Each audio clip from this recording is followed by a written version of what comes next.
So here's the challenge. I'm gonna go through about a decade worth of football history in about 45 minutes.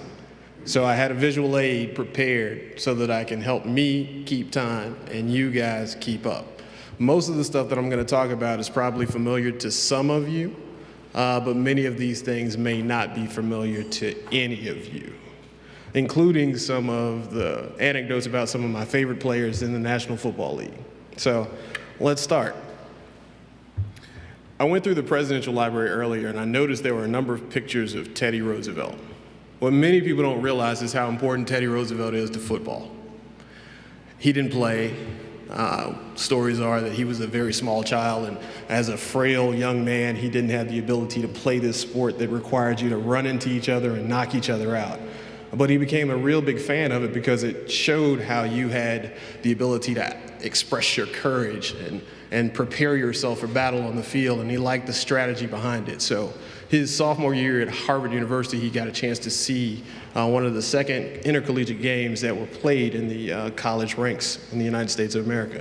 1876, he got a chance to see Harvard play Yale in the first Harvard-Yale game. He was in the stands watching that day. And later in life, when Teddy Roosevelt became Teddy Roosevelt of the Rough Riders, 10 of the young men who rode with him in the Rough Riders listed their official profession as professional football players. Right. Interesting. Well, why is that important? See, that's part of the pre-1900s. See, football's been around in this country since around 1870 in the professional ranks. Many of the leagues that were around at that time were developmental leagues or mill-town leagues. They were played for personal pride. You would go home from the mill, you would put on your leather hat and your sweater that represented your part of town, and you would play against the town next door. And you would try to figure out whether you could beat those guys next door. And then after you beat those guys next door, you'd all go for a drink. It was a derivative of rugby. It was brought over from England, and the guys were making up the rules as they went. And then it got adapted and molded for the college game, with the first intercollegiate football game happening between Rutgers University and Rutgers University in 1869. When Rutgers University played in the game, one of the cheers that was yelled at the players on the field, "You won't have a Christian end if you keep playing that way, young man." Right. So in 1905, the game of football changed. By this point, Teddy Roosevelt was no longer a Rough Rider. He was no longer a scrawny young man at Harvard University or prior to Harvard University. He's now the President of the United States of America. And as the President of the United States of America, he became really concerned because in that year, 19 young men died playing college football. Now, if you can imagine, college football wasn't that big of a sport. There weren't that many colleges or universities that were playing it, and the best and the brightest from around the country had been sent off to these colleges and universities so that they could improve themselves, improve their minds, improve their bodies, but they were dying playing football. So the president of the university thought this was important enough that he called together some of the best minds in football, including Walter Camp, who was the athletic advisor at Yale University and who many think is the father of modern-day rules in football. And they had a conversation there at the White House. I thought this part was appropriate since we're right next to the presidential library. And in 1905, that conversation went something like, "Hey, we have to do something to save sport." In an article that was written after the meeting happened, Roosevelt himself was quoted as saying, "I have no sympathy whatsoever with the overwrought sentimentality that would keep a young man in cotton wool, and I have a hearty contempt for him if he counts a broken arm or a collarbone as a serious consequence when balanced against the opportunity to show he possesses hardihood and courage through football. But we must come up with an orderly set of rules so that this great game can be protected on our college campuses and so that we may move forward in our enjoyment of this great game." Out of that meeting, those men left with a charge to figure out a way to create a uniform set of rules that would help football become better loved around the country. Yes, the President of the United States said you shouldn't be upset if you break your arm or your collarbone as you're playing football. Instead, he wanted all the young men to have the ability to play football so that they can prepare themselves for the life that they would live thereafter. As an outgrowth of that meeting, those same gentlemen went up to New York. They called together some other colleges and universities and created what was eventually to become the National Collegiate Athletic Association. So why do I have 1912 to 1917 up here? Because there was another thing that was happening in the late 1800s in this country, specifically around the world of football. That was the ability of football to be used for social change. How many people in the room have heard of the Carlisle Indian School? Right? So for the folks who haven't heard of the Carlisle Indian School, the principle was started down, or the thought behind the Carlisle Indian School was started down in my home state of Florida, outside of Jacksonville, maybe even St. Augustine. The thought behind the school was that there could be a military encampment or a military-style school that would help these young Native American youth be assimilated into American society. And one of the ways they would do that was through a number of activities that looked and felt like a military school that you would see today. But when they moved they moved the original military school from Jacksonville, Florida to Pennsylvania, and Carlisle, Pennsylvania, they had to figure out some way to keep the young men engaged on campus. You see, these Native American students had come from Oklahoma and places out west where they had wide ranges to run and play and jump and interact with one another. And the people who were administrators at the school were increasingly frustrated by the fact that the young men would continue to run away because they wanted to go back home. See, the government had sold to the chiefs and the leaders of these tribes that if they would let their youth come back to the East Coast, they would teach them in the ways of the United States of America, and they would be integrated into our society. But they didn't believe them, right? And it took a while before they would even think about listening to them. The only way, or the main way, or the primary way they would get these guys to engage was through sport. And even that wasn't enough. It wasn't until they found a lawyer from Cornell University who wanted to coach football more than he wanted to practice law, and they brought him down to Carlisle Indian School. A young man by the name of Glenn Warner, who was great in college. He played Cornell himself, and after he got done with his playing career, he had played for some semi-pro teams and then decided that maybe I want to go continue to coach and help young men become as great as I thought I was when I was playing football. But he didn't have an opportunity to coach at the college level. Instead, he had to start at the high school level, and he had heard about this new Carlisle Indian School that was playing against many of the major league colleges that were winning football games at the time. And he thought if he could put his system in place, that those young men at the Carlisle Indian School would also be able to compete.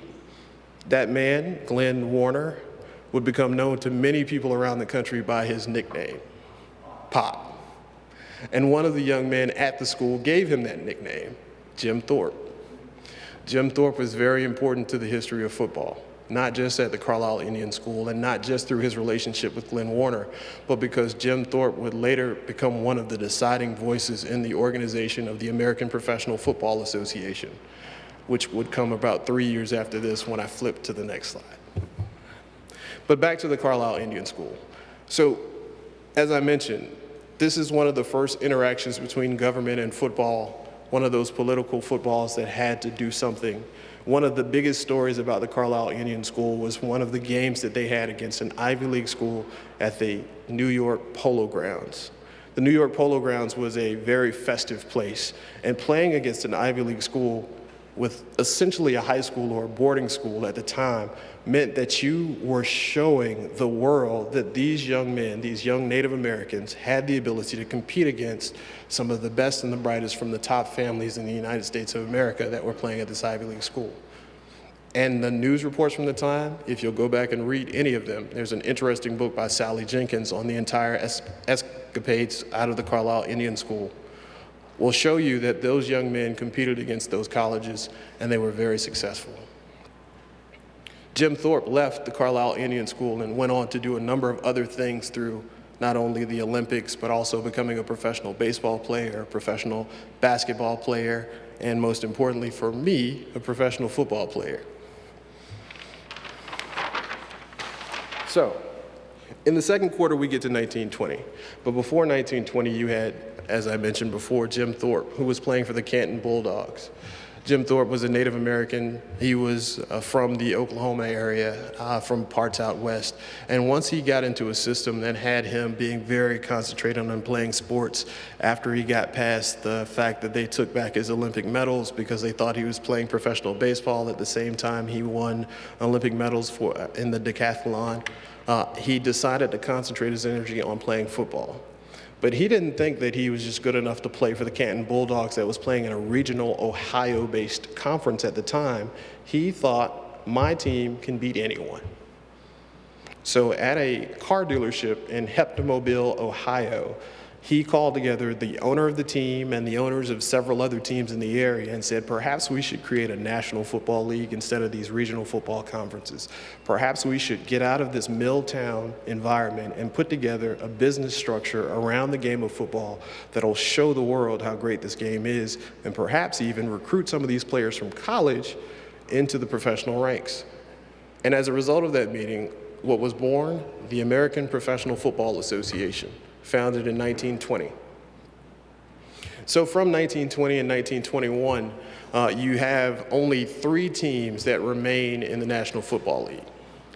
Now, I only have 35 minutes, so I would ask if anyone remembers the teams that were still around from the first 1920 season of the National Football League when it was still the American Professional Football Association. But I won't waste time doing that. There are only 2 teams that are still around. At 1921, Green Bay Packers. Chicago Bears is one that was originally called the Decatur Staleys. And there's one other team. No, it was also from Chicago. It was the Chicago Cardinals. So the Chicago Cardinals and the Chicago Bears both played in the same city, both founded on the same principles, both kept the legacy of the NFL alive, while the other 11 teams that were in, or the other 10 teams that were in the National Football League in its original first couple seasons continued to add teams and drop teams off as financial situations occurred. The original licensing fee was something like $250. You could have bought an NFL team, and you could have put together a team, and you could have had your leather helmets, and you could have played in the NFL. Wouldn't I like to take that deal now? The great part about that first season in the National Football League was that the National Football League was an integrated league. Even the first season in 1920 included guys like Fritz Pollard, who helped them win the first championship in the American Professional Football Association. And in 1921, while playing for the Akron Pros, he continued to coach for the team as well, becoming the first African-American coach and player in the National Football League. And he would later recruit guys like Paul Robeson that would also play in the National Football League as a way for him to earn a living while he was going to Columbia Law School. That legacy continued until around 1933. So in 1933, you had 4 or 5 owners that came in at the same time. You had Tim Mara with the New York Giants. He wanted a football team in his hometown of New York. You had George Preston Marshall, who was a guy who had made a bit of money out in business and decided that he wanted to get into this game of football. You had Art Rooney. Art Rooney was a young man who loved sports from the time that he was a young scamp running around in the great city of Pittsburgh. And you had another man by the name of Bert Bell. Bert Bell was a former quarterback from the University of Pennsylvania who had also coached on a staff at Temple University and the University of Pennsylvania with Glenn Scobie Warner once he left the Carlisle Indian School. These 4 men decided that they would change the way football was played in the country, with Bert Bell taking a leadership position on helping them change the Pennsylvania blue laws in the state of Pennsylvania that prevented you from playing football on Sunday afternoons. So, in order to encourage the expansion into the state of Pennsylvania out of Ohio and out of New York, they worked together with the legislators in the state of Pennsylvania through relationships that Bert Bell's father had to help change the Quaker rules that said no gambling, no sports, no alcohol on Sundays. See, prior to 1933, for all those years, including the years where the Frankfurt Yellow Jackets were the team outside of Philadelphia instead of the Philadelphia Eagles, they had to play games in Philadelphia and Pennsylvania on Saturday. So it made for those teams very difficult times because they would play a game on Saturday and then they would have to go somewhere else and play a game on Sunday, back-to-back games. But they came up with a new style. They said, we have to have games on Sundays and a uniform schedule around the country. And they came up with this idea because they were all hanging around the Saratoga racetracks, which is in New York. It was one of their favorite activities. They go to Saratoga, they would drink a lot of alcoholic beverages, and they would come up with ideas on how they could improve the game of football. Well, Burt Bell didn't have as much money as the other guys, as Art Rooney and Tim Mara and George Preston Marshall, but he was really good at picking horses. So they said, if you can help us change the law, we would lend you the money to purchase your NFL franchise, and we would all go into the NFL together. And they did, with George Preston Marshall purchasing the franchise in Boston, with Art Rooney purchasing the franchise originally in Pittsburgh, and then with Tim Mara purchasing the franchise in New York. But there was one other part of the legacy that was left out of that conversation. It was the last year in 1933 when they all entered in the National Football League that you would see African Americans play in the National Football League for a while. Between 1933 and 1946, there were no African American players in the National Football League. In fact, while stories haven't been proven, the conversation was around whether they would be able to encourage more people to come to football games if they didn't see African American players on the field. You see, football players always earned more in this era as it is now, as it was then, than the general population. And you had a general population that was just coming out of the Depression that was seeing football players earn a salary that was much higher than the national average salary of everyone else in the stands. And there were people and articles and news reports saying, should African Americans, should black people have the opportunity to earn that money? So who were these two last guys that were in the National Football League in 1933? First, you had Ray Kemp. Ray was a young man who had grown up in Pittsburgh. He had gone to Duquesne University. He was a friend of the Rooneys. He had played for the J.P. Rooneys, which was a semi-pro team that was there in Pittsburgh. And he was also a former player for Elmer Layden, who had been one of the commissioners of the first iteration of the National Football League. Ray had been very successful at every level of the game, including for an African-American player being listed on a number of All-American teams. In 1933, he played his last season and then went on to become a coach at Duquesne University. And then you had Joe Lillard, who was a little bit more remarkable. He played at the University of Oregon as a running back. Now, you're probably looking like, I've never heard of this guy. Why have I never heard of him? I have no idea why you haven't heard of him. But I will tell you this, after today, you're probably gonna Google him. And here's why. Because Joe didn't really play high school football. After Joe left high school, he couldn't afford to go to college, but he had a coach that he wanted to play for at the University of Minnesota. And he took a job driving a bus and playing semi-pro baseball to earn the money so that he could pay his scholarship to go to University of Minnesota. But by the time he had earned the money to pay for his scholarship to go to University of Minnesota, the coach had left and gone to the University of Oregon. He's 28 years old at this point. Clearly he shouldn't be playing football. Clearly he shouldn't be on a college field. But he went to the University of Oregon and he showed up with the money to pay for his classes, and he said, if you'll give me a shot, I'll come out on the field and I'll play for you. But at the time, you had to play on the freshman team. You couldn't play on the varsity team. Well, they waived the rule, allowed him to play on the varsity team. He plays in a couple games for the University of Oregon, and his play was so good that it created a controversy that allowed them to bring in a commissioner for the first time of what is now known as the Pac-12. The commissioner comes in just to do a special investigation on where this kid came from at the University of Oregon. And they suspend him from playing for the University of Oregon for the rest of the season because they didn't want him to compete against the University of Southern California. He has to leave the college ranks and eventually gets into the pros. And once he gets into the pros, he is also successful in the pros. But at this point, you have two totally different players. Ray Kemp, who was a friend and was less militant about his ascension into the National Football League, and Joe Lillard, who had fought every step of the way to get into the National Football League and wasn't as accepting of some of the things that people were saying to him because of his race. So you had people that would place on Ray Kemp the responsibility of being a person that was socially acceptable versus Joe Lillard, a person who was fighting against society to get what he thought he was owed after all these years of coming to this space. And as a result, those were the two last young men that were playing in the National Football League. They had very different exits, with Ray Kemp going on to play and coach and having a very good life, with Joe Lillard then disappearing from society, not really being heard from again. So between 1933 and 1946, the NFL continues to develop as a business enterprise. In 1938, you have your first televised NFL game. 1939, you have your first U.S. Supreme Court justice in the future, become a running back out of the University of Colorado, playing in the National Football League. Through the 1940s, you have a number of different iterations of football teams joining together to combine forces because of the effects of the Second World War on their finances and also on their fanhood. And some interesting stories came out of this, right? So even after 1946, you had a number of teams that were working together in ways that they hadn't before 1946 because they were still dealing with the loss in finances from some of the operations having to be shut down and reopened as a result of the Second World War. But there's one particular story that I like to tell around this time.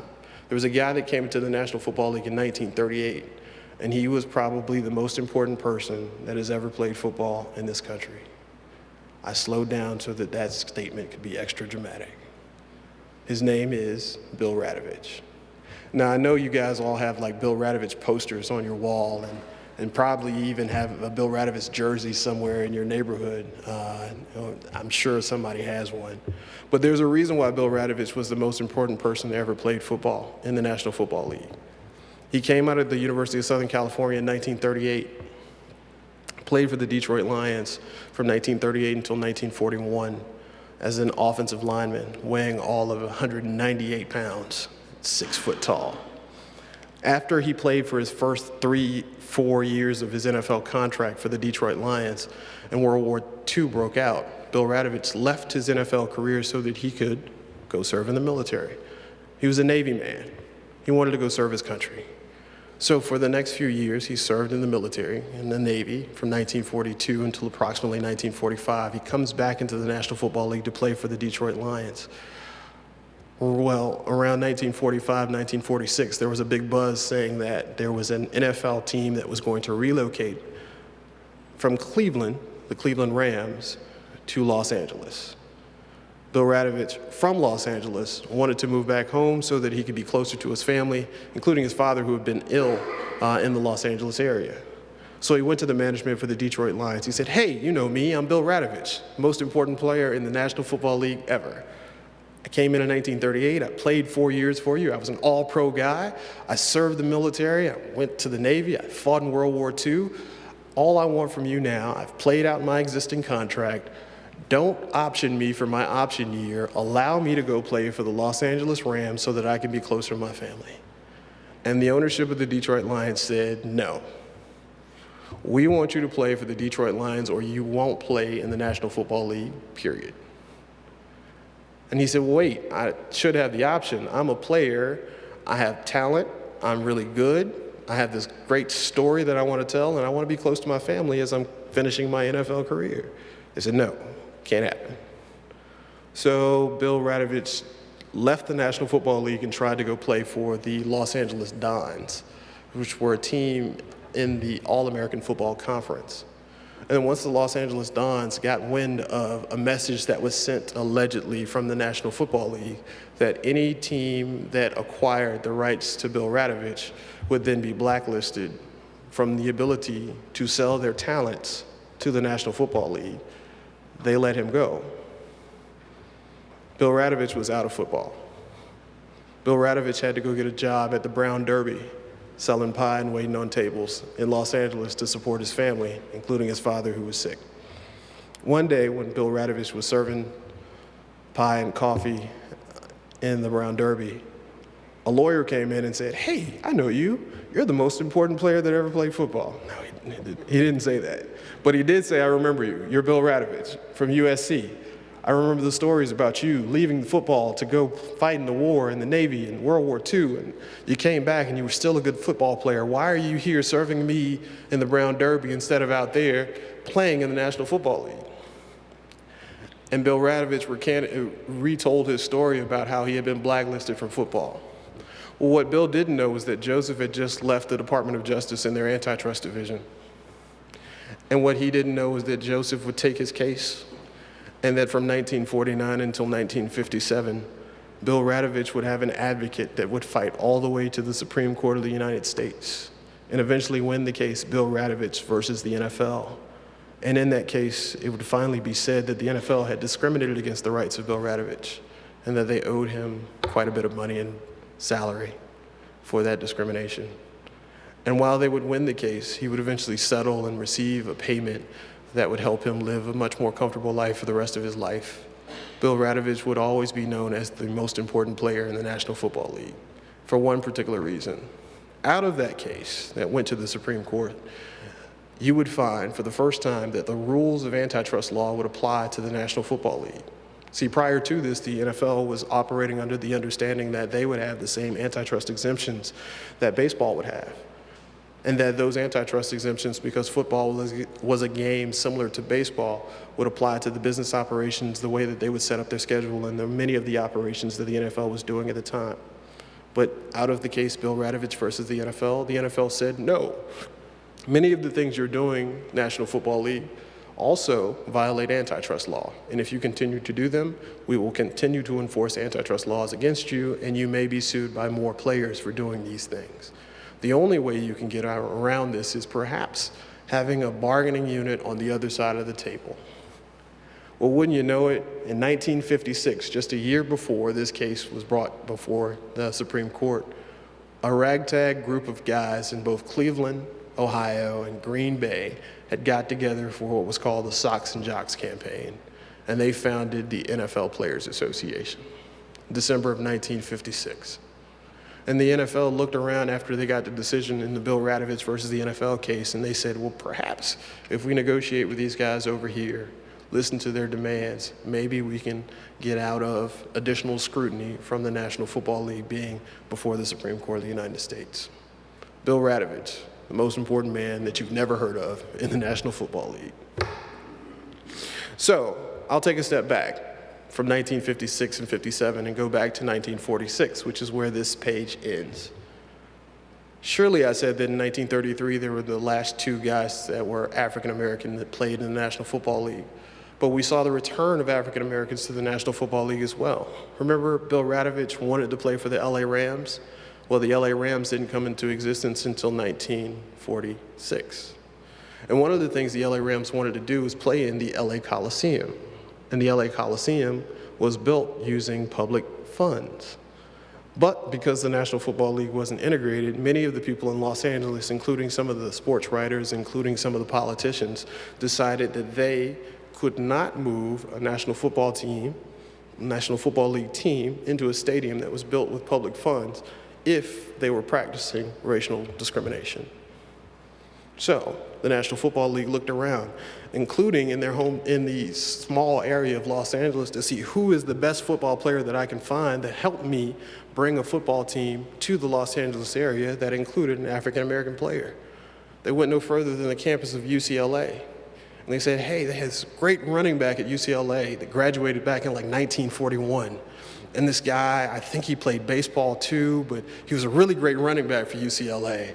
And I think his name is Jackie Robinson. Yeah, that's the guy. Played football at UCLA. We can get that guy to come play for us in the National Football League for the LA Rams. Done deal. We'll get the people in the government on our side. The people in the Los Angeles area will love us to death. The only problem with that is, by this point, Jackie Robinson has left football alone completely. He's concentrated completely on baseball. So wait, there were two other guys that were in the backfield with Jackie Robinson while he was at UCLA. One, Kenny Washington, and the other, Woody Strode. Both best friends, both having better records at football than Jackie Robinson when he was at UCLA, and both great football players still. They had both been toiling away in the All-American Football League for one and the Pacific Coast Football League for another over the last few years because those were the only options they had. Remember, the NFL wasn't accepting African-American players. So one would sign a contract first, the other would play first, but they would both reintegrate football in 1946. If you're interested in getting more of that story, there's a unique movie that's out right now called The Forgotten Four that tells the story of Kenny Washington, Woody Strode, but it also talks about Marion Motley and Bill Willis, who came out of Ohio State, and Marion Motley, who came out of the United States Navy, playing for the Navy football team. How they, four individuals, integrated football in the 1946 and 47 season. Again, Jackie Robinson integrated baseball in 1947, and every year, the number 42 jersey is adorned by players throughout Major League Baseball in celebration of the great work that Jackie Robinson did. But most people never hear the story of Kenny Washington and Woody Strode, who integrated football a full year before he did.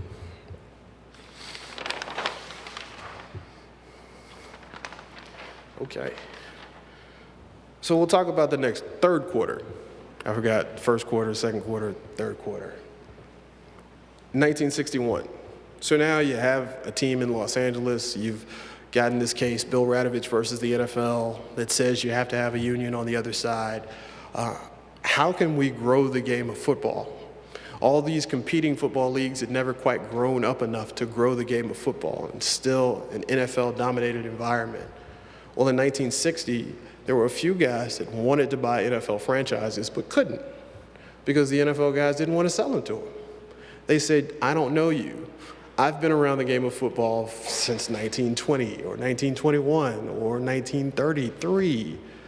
You are new money guys that want to come in here and change the way we're doing it. You want cheerleaders, you want names on jerseys and all this stuff. That's not football. Football is no name on the back of the jersey, logo on the side of the helmet, solid colored tops, white pants, black pants. That's football, right?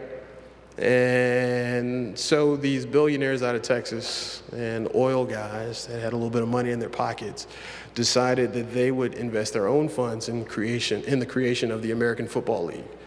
Now, this was the fourth iteration of the American Football League. They went and found the blueprint, dusted it off, invested more money in the American Football League than they had seen before, but they had one critical change to the way they put together the American Football League.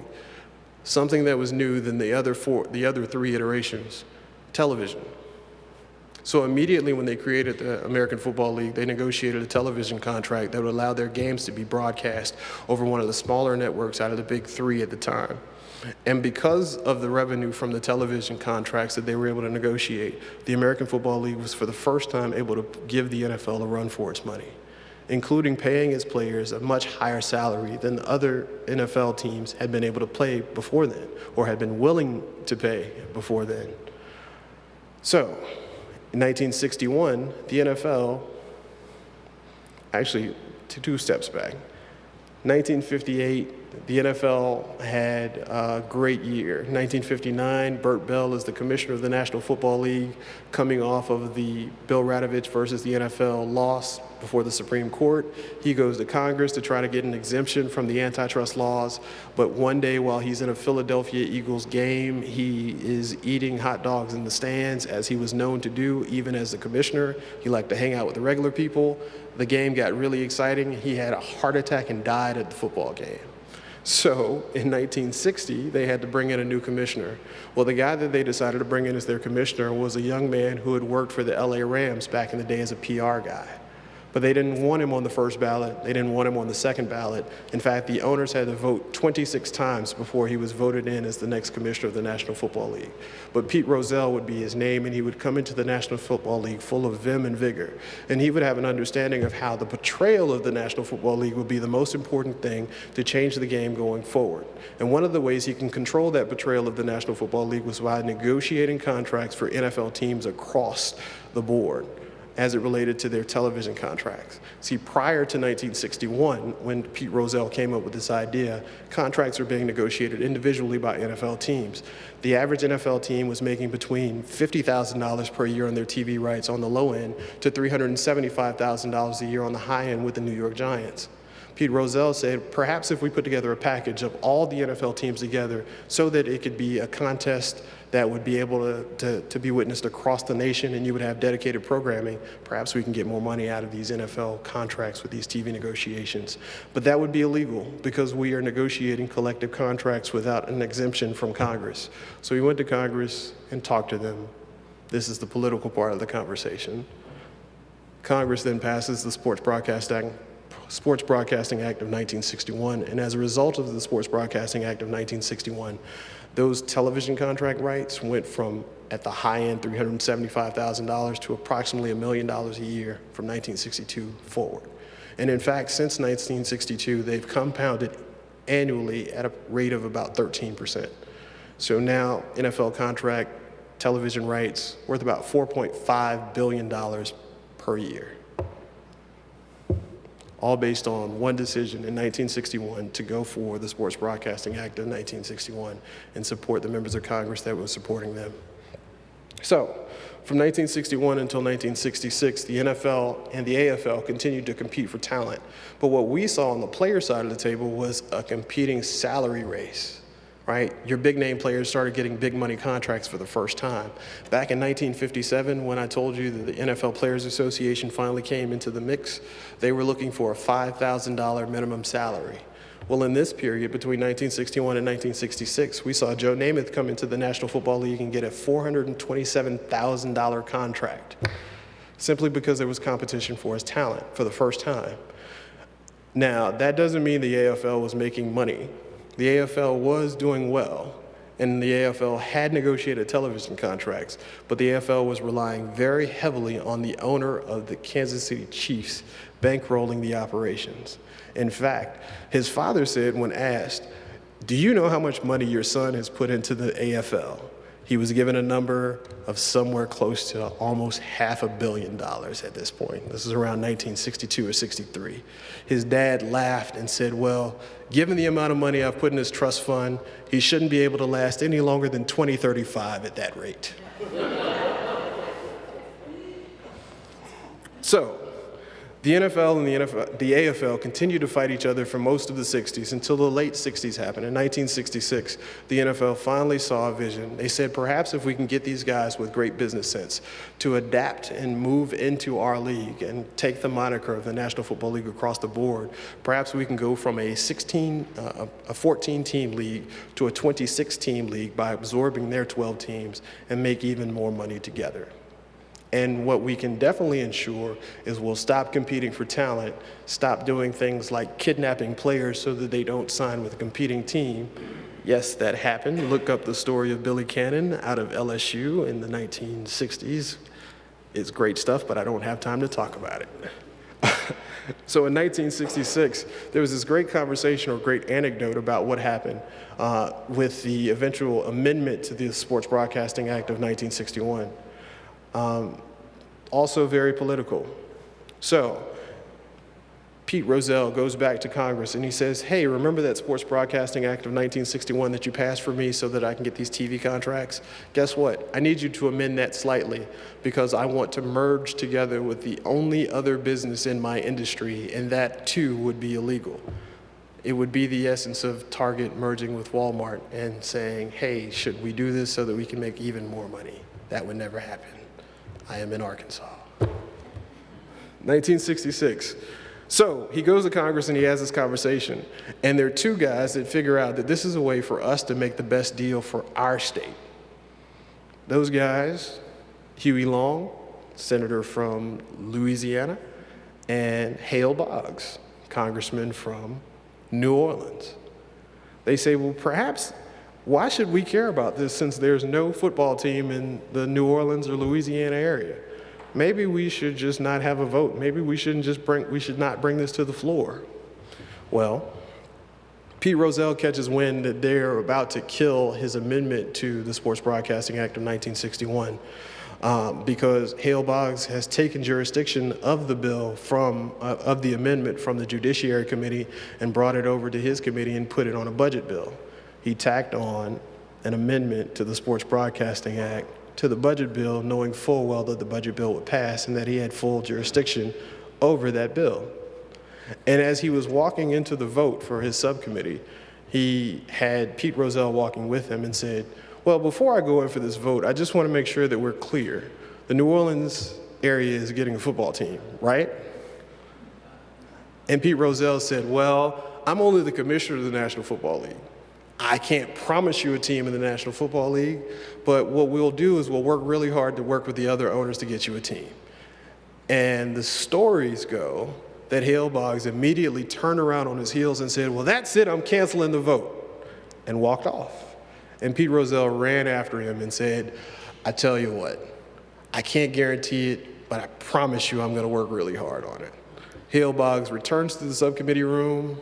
They have the vote. The amendment passes, gets to the floor, gets attached to the bill. The budget bill passes, and within 2 weeks, a letter is sent to the newspapers in New Orleans announcing the New Orleans Saints as the next franchise in the National Football League. The 1960s. So shortly thereafter, between 1966 and 1970, the AFL and the NFL work out how they can merge together as one. And one of the things that was an outgrowth of that was the Super Bowl, right? So the first two games happened. They're actually called the AFL-NFL championship games. And then the third game happens and it's actually finally labeled the Super Bowl. One of the things that Pete Rozelle realized at that moment was that the NFL had finally captured the nation's attention. See, prior to now, all these things were happening and people watched football, but it still wasn't a national sport that we see today. Pete Rozelle came up with the idea that perhaps we can make it the sport that we see today if we infuse some of the military stories of our past. So for the first time, he started involving veterans in the game. The third Super Bowl was the first time you saw a flyover by jets of a game in the National Football League. And he also encouraged the Department of Defense to invite the military members out because they were having a hard time selling tickets, to give all the members of the military tickets to the Super Bowl in the third game. Tickets to the Super Bowl cost $15. 15. And they still couldn't sell it out. Right. And that all worked well. The NFL had finally started making money. They were making millions of dollars off their TV contracts, and they were doing everything in the right way except treating their players the right way. The players' salaries were still depressed. In fact, in 1970, the average player salary, even though Broadway Joe Namath was making $427,000, average player salary was $12,000 a year. Between $12,000 and $25,000 a year, depending on the caliber of play that you had for your NFL team. And you had no rights to leave that NFL team. In fact, you had to figure out how there was no way for you to transfer your talents to another team. You were stuck with that team for the rest of your NFL career. What was originally called the option clause became known as the Rozelle rule. And if you were to leave your team, if you were to not take that option of staying with your NFL team and another team was to make an option or try to purchase your talent so that you can be on their team, they would have to then go to Pete Rozelle, and Pete Rozelle would have to make the final determination as to what the buying team would have to pay the selling team. Yes, you would have to pay the selling team either cash, draft picks, or cash and draft picks. And there was no ruling by Pete Rozelle that would have allowed a player to move from one team to the other. There was no free agency in football still. And this is the late 1970s. So because of that, in 1974, you have your first work stoppage in the National Football League. It's widely known as a strike, but in actuality, what happened was a lockout. The players showed up for camp, but they were disgruntled about what was happening, and the NFL owners, thinking that they were going to strike, immediately locked the players out. And in 1974, you missed your first games in football because of labor movements that had brought themselves into the game, primarily requesting the ability to move from one team to another. Players were asking to be treated like any other worker anywhere else in the United States of America. If I have talents and another company wants to purchase my talents or pay me more money, I want the ability to go to that place to work for that company so that I can earn that money. The strike in 1974, or the lockout in 1974 that led to a strike, was short-lived, and it wasn't as successful as it could have been because the players eventually crossed the picket line. Why is that important? Because early in 1981, fourth quarter, the NFL owners decided that they wanted to test free agency. See, while the NFL owners didn't want players to have the ability to move from one team to another, the NFL owners themselves decided that they wanted to move their teams from one city to another. The owners wanted free agency while denying that same right to the players. But the players themselves said, well, we've been fighting for free agency for years. Actually, since the NFL Players Association started in 1956, this has been one of the list of demands, but it's never been met. So we've decided to change our philosophy. And in 1982, they for the first time decided to go after a percentage of the gross as the requirement for a negotiation with the NFL. The NFL had started making a lot of money, and approximately in 1982, they were making about $2 billion a year in revenue. And the players thought if they could get 55% of that revenue on their side of the table, perhaps they would be able to be okay with not being able to see free agency or go play for a different team in the National Football League. We had our second big labor issue in 1987. Most of you may remember this as the Shane Falco year. The movie The Replacements was actually an actual thing. Players in the National Football League went on strike for a number of weeks, and games were missed. And players were brought in from all over the place, including some not so nice places, to play on National Football League teams because they had TV contracts that said these games must be played in order for you to receive this revenue. So the games went on in the 1987 season. I'm going through this quickly because I want to make sure that I have time for questions and answers. In 1993, finally, for the first time, after a lawsuit had been filed in 1992 by a football player from Minnesota named Fred McNeil, the settlement of that lawsuit led to the 1993 collective bargaining agreement, which led finally to free agency in football. Coincidentally, in 1994, there was a strike in baseball, and for the first time, baseball was off the air while football was being played very prominently in this country. And we were able to see how players being able to move from team to team allowed coaches to find the pieces that they needed to put together championship caliber teams throughout the National Football League. Salaries rose dramatically between 1982 and 1993. There was one other thing that happened called the USFL, but I won't talk about that because we don't have time, and Donald Trump is still Donald Trump.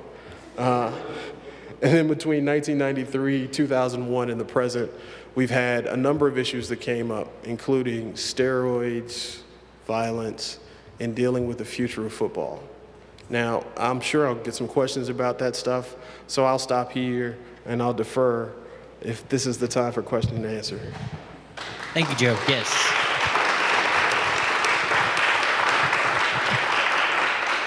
We do have time for a couple questions, so raise your hand and we'll get a microphone to you. John. Thank you. I have two different questions. One deals with the boycott of the New Orleans All-Star game with the AFL. I wanted you to talk a little bit about that. And then also, too, please, I'd like to hear what the Players Association response is to the domestic violence issues that are going on. Mike Singletary, I was very impressed with what he said here in town last month dealing with that. Okay. So first, the AFL All-Star Game. It was a tradition in the 60s and I think as far back as the 50s for the top college football players. I'm guessing this is the All-Star. No, this is the AFL one where they had where they were getting the African-American players complaining about their treatment discrimination, and they moved the game to Houston. Yes. So one of the outgrowths of outreach to African American players was that when there was conversation around the poor treatment they were receiving as a result of them hosting an AFL championship game in a certain area, they moved the game to another city. There was still underlying issues. In fact, there are some classic stories that I've heard in locker rooms around in conversations around that. But generally what you saw in the National Football League was respect from ownership for African American players that continue to increase with an understanding of how much talent those African American players had. And because of that, as a result of that, many of the sports writers at the time in the 1950s and 60s likened the player-centric movements, including the NFL Players Association ascension from 1960 through 1974, when the first labor strife, to the Black Power movement, right? They said that many of the players that were on the front line, if you even look at some of the names, John Mackey, African-American tight end from the Baltimore Colts, and even the eventual leader of the Players Association for 25 years, and Gene Upshaw, were African-American men who had come into the National Football League during this time period. It was a very interesting story around the movement of the AFL All-Star Game to Houston. But one of the things that was more interesting to me is the treatment of John Mackey after he came out as the president of the NFL Players Association during that same time period. You see, John Mackey was the top tight end in the National Football League for the Baltimore Colts. He hadn't lost a step, but he had helped the Colts go all the way to a Super Bowl, an NFL championship game as the top tight end playing for the team. But the very next season, after he came out as the president of the NFL Players Association and started pushing back against NFL management, they cut him. And in fact, for the next 3 years in the National Football League, you being the player representative for your team to the NFL Players Association almost guaranteed that you were going to lose your job the next season, if not during that season itself. But again and again, many of those player reps on those teams continued to fight for what they believed was right, and including the merger of the two. One of the other stories, and I'll get to the second question in a second, but I think this is important. The president of the AFL Players Association, because they had their own Players Association, and John Mackey, who was the president of the NFL Players Association, had to determine who would be the leader of this new organization once the two merged. And John Mackey ended up winning out in that race, being elected by his peers to be the president of the Players Association. But the person who he ran against was Jack Kemp, who would eventually become a vice presidential candidate in the United States of America. So you had quality leadership on both sides of the table, and they began to recognize the talent even beyond the race of the individuals that were in the room. And then your second question, again, about domestic violence. There's no way to get around it.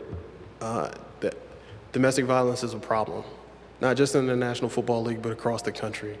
And I don't know that you would find anyone in any of the executive offices on either side of the table, the NFL or the NFL Players Association, that would say different, that we have to figure out a way to get it right. And that means providing the necessary services to our players so that they can understand what's right and what's wrong. And many of them do. Most of them do, I would argue. But what we have to do is also support the people on the other side of the equation as well. The people that aren't our members, the women that are in their lives, and make sure that they have the adequate resources to not only report instances where they don't feel safe, but also that they have a system in place to help them through that situation. And what you've seen from the NFL Players Association is an assembly of a panel of experts that can help us create protocols around just that. How do we make sure that our players understand what the boundaries are, but how do we also put together support services for the people in their lives that may need them should they go down a path that requires them to call out for it? I don't know if you've seen any of the reports from DeMaurice Smith and his comments on it. He's the head of the Players Association. I'll echo what he said. There's no place in the game, no place in the National Football League for domestic violence, period. Full stop. One second. Aaron, behind you. Great article in the New York Times, I guess about a month ago or 2 months ago, about the new person that's heading up the NFL Players Union.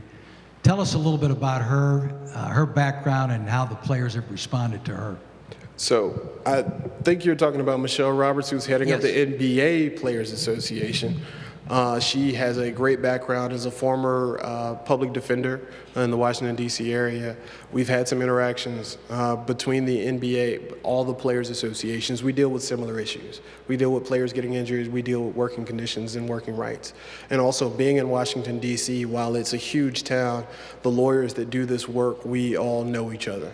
What I can say about Michelle is that she's a fair and honest leader that's going to take the NBA to places that I don't think it's been before from the players' perspective. And I think she's going to ask that the players that are members and leaders in her organization take responsibility for themselves and the rest of the game that they've inherited from the people who played before them. I would juxtapose her with the leader of my organization, the NFL Players Association, DeMaurice Smith, who's another lawyer that came in from a federal prosecution background and who has led the NFL Players Association through some pretty tricky times. But because of his background, because of his excellent knowledge base, because of his acumen in business and also in the rights of the people that he represents, he's been able to keep us on a place that the national fan base that we have has continued to grow, and you haven't missed any football in the last 4 years since he's been at the helm.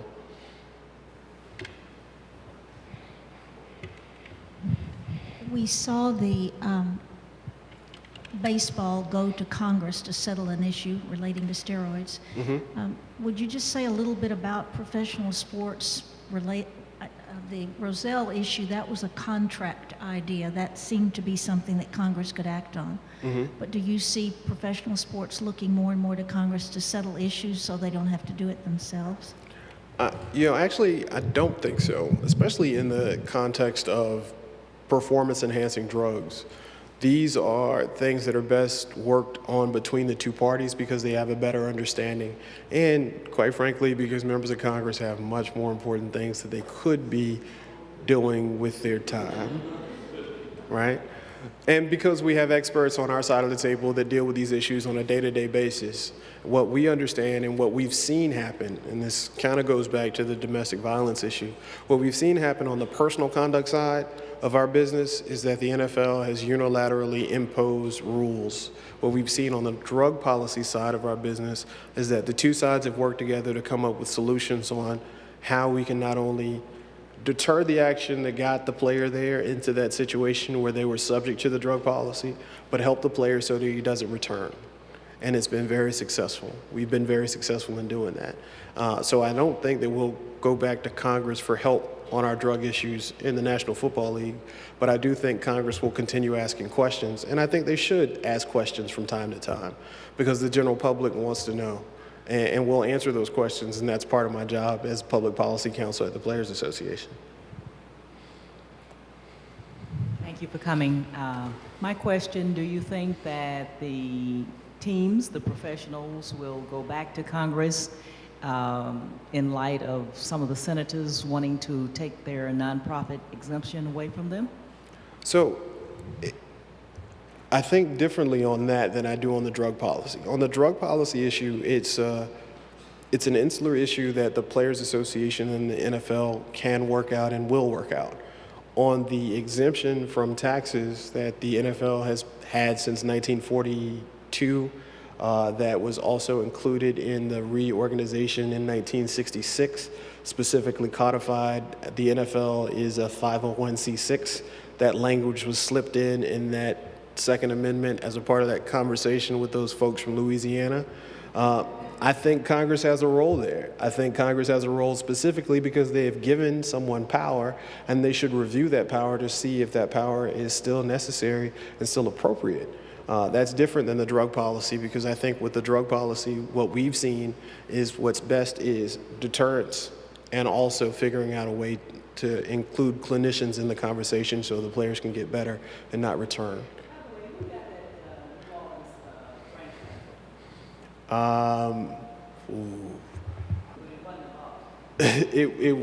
No, it wasn't a Boggs. His name was Diver. I think it was Joe Diver was the name of the person who was leading the conversation. He actually ended up having to pull out, and there was a second person who actually ended up with the purchase of the team, and his name is escaping me right now, but I'm going to remember it before the end. Last one. Nathan, did you have one? No? We had... Sorry. We'll do two more. Nathan and then... Yep.